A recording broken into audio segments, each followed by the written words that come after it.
My mother called during my wedding reception. If you don't send $10,000 right now, I'm telling your wife everything. I put her on speaker. What everything? She screamed. About your Wednesday nights at the Blue Room, those 10 women you rotate through. My new wife looked confused. Mom continued. The hotel receipts I found, the videos the bar owner sent me. How I've been covering your tracks, guests started recording. I have screenshots of every text, $10,000 or I'm calling Channel 5. My wife grabbed my arm. What is she talking about? Mom cackled. Ask him about his VIP table. Ask about Natasha and Crystal. I took the mic from the DJ. Since Mom wants to tell stories, let me tell one.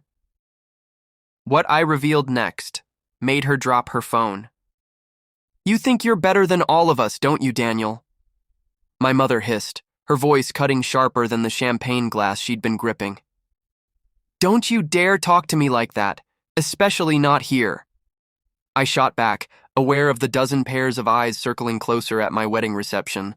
Her phone was still on speaker. Her threats, $10,000 or she'd expose me, hung heavy in the air. My wife's hand trembled on my arm. The room was ice, no music, no laughter, just us, mid-war, while relatives pulled out their phones. Who I am. My name's Daniel Hartman. 27 years old. I'm supposed to be a husband tonight, not a pawn in my mother's twisted power games. All my life I've been the quiet one, the reliable one, the one who held things together when the others fell apart. But reliable doesn't mean seen, it means used, it means invisible until someone needs your back, your wallet, your silence. Tonight, invisibility died. The players in this war, Elaine Hartman, 62, my mother, retired nurse, spends more energy controlling her kids than caring for herself. Expert manipulator, Mark Hartman, 65. My father, recently retired postal worker.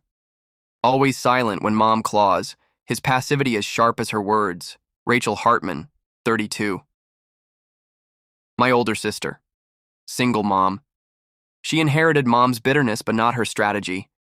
Sees me as the lucky one. Me, Daniel, the youngest, the overlooked one. Until tonight. The room was no longer a reception hall. It felt like a courtroom, and I was suddenly on trial. Every relative's gaze burned into me, waiting for my verdict. Mom's eyes gleamed with venom. Don't act shocked, Rachel, she sneered, tilting her glass toward my sister. You knew your brother wasn't who he pretends to be. Rachel froze. She wasn't ready for the spotlight. Knew what, Mom? That he actually made something of himself? The jab stung, but her voice shook, like she wasn't defending me but trying to defend herself. Mom smirked. Made something? He built his little empire on our backs. On my sacrifices, your father's money, on everything we gave, while he slithered off to play businessman. Whispers rippled through the tables. My wife's hand clenched around mine like a lifeline. My chest burned with years of swallowed rage, and I knew. This was no longer about protecting peace. It was about finally shattering the chains. I raised the DJ's mic to my lips. The static hiss filled the silence. You think I don't know about the loan, Mom? Her face snapped to me, the blood draining from her cheeks. Gasps filled the hall. The word loan clung in the air like smoke. The loan you took out in my name without telling me. $40,000.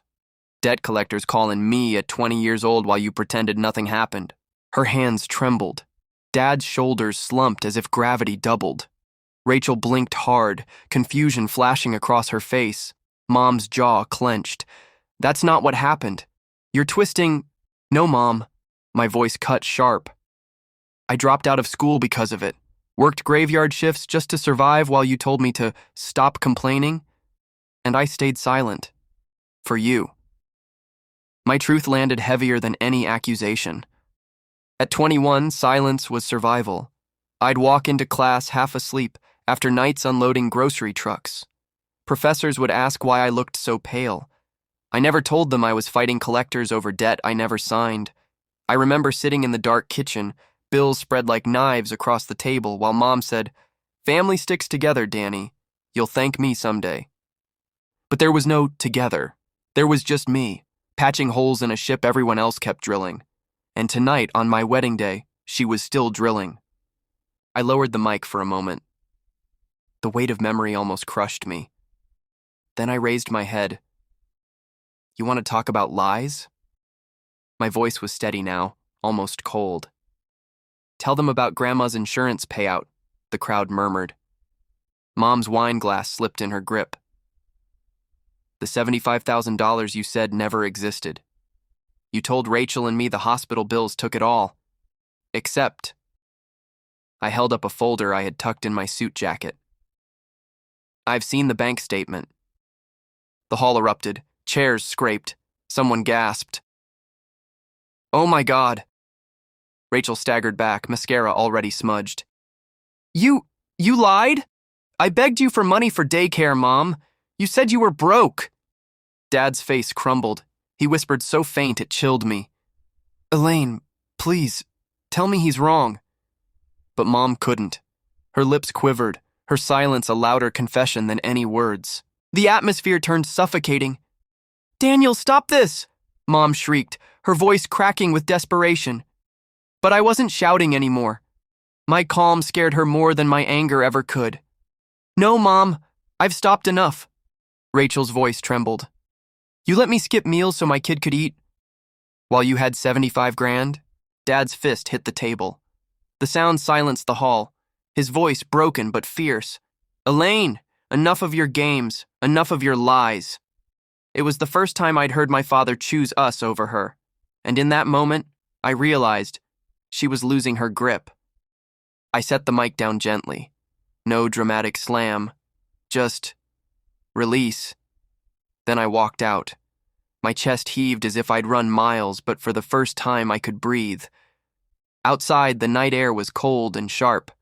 My wife followed, her dress brushing the gravel. She stared at me, eyes glassy.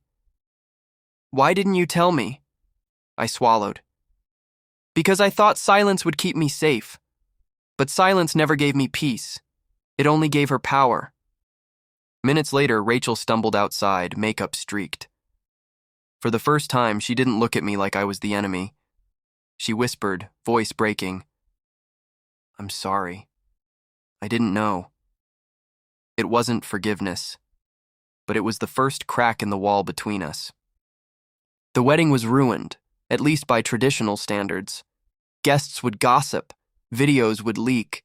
People would replay this moment for years, dissecting every word. But as I looked at my wife, still beside me, still holding my hand, I understood something profound. Truth doesn't destroy. It liberates. For the first time in 27 years, I wasn't Mom's pawn. I wasn't Dad's forgotten son. I wasn't Rachel's rival.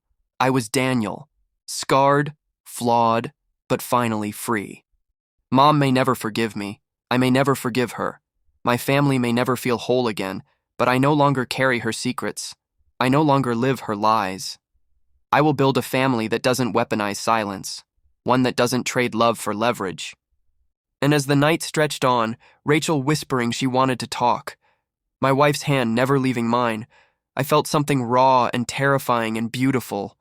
Hope, not clean, not easy, but real. If you were Daniel, what would you have done? Drop your thoughts in the comments. Would you have exposed your mother in front of everyone or handled it in private? Don't forget to subscribe for more true-to-life family dramas and stories that hit deep. And if this story made you feel something, hit that like button. It helps us bring more real voices to light.